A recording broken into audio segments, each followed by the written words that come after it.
வசந்தி, நீங்களா? ஆமா வசந்தி, உன்னை எங்க எல்லாம் தேடிக்கிட்டு இருந்தேன். நீ செத்து போயிட்டுதான் சொல்ல அந்த பாவிக்கு எப்படித்தான் மனசு வந்ததோ.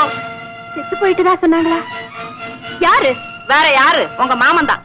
உன்னை பொண்ணு பார்த்துட்டு போனாங்களே, அந்த பிள்ளையும் அவங்க அக்காவும் வந்திருந்தாங்க. அப்பதான் அந்த மாதிரி சொன்னான். என்ன? அவர் ஊர்ல இருந்து வந்துட்டாரா? எப்போ? 10 நாள் இருக்கும். பாவம், அவங்களும் அதை நம்பிட்டு போயிட்டாங்க. இப்ப என் வாழ்க்கையே அவர் கையில தான் இருக்குது. அவர் கையில தான் இருக்குது.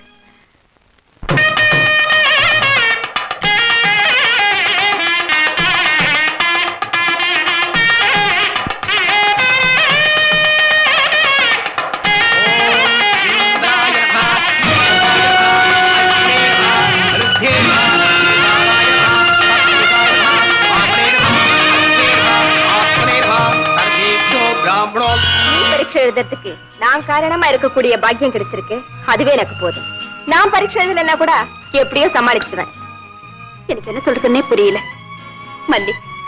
ஆனா ஒண்ணு மட்டும் நிச்சயம், என் வாழ்க்கையில உனக்கு நல்லது செய்யற சந்தர்ப்பம் எனக்கு கிடைச்சதுன்னா நிச்சயம் தவற விட மாட்டேன்.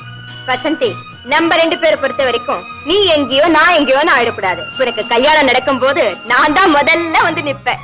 நான் மட்டும் என்ன, உனக்கு கல்யாணம் நடக்கும் போது எங்கிருந்தாலும் எப்படி இருந்தாலும் நான்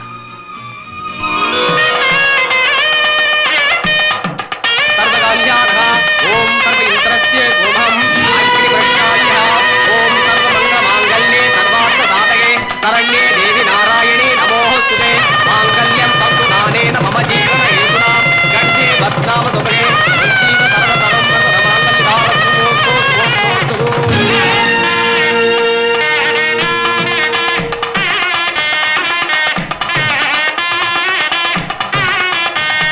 Congratulations, Mr. Chandran. Oh, thank you very much.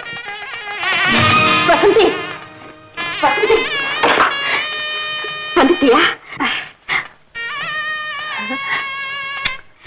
வர வேண்டிய நேரத்துலதான் நான் வந்திருக்கேன். வசந்தி, என் கல்யாண விஷயமா உனக்கு லெட்டர் எழுதினேன், பத்திரிகை அனுப்பினேன், திரும்பி வந்துருச்சு. நீ வருவேன்னு நான் எதிர்பார்க்கவே இல்லை.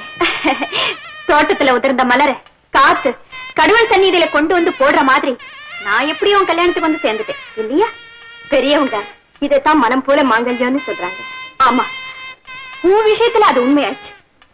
வசந்தி, ஏன் உன் கண்ணு கலங்குது? ஒண்ணுமில்ல, அது தாங்க முடியாத சந்தோஷத்துல இப்படி.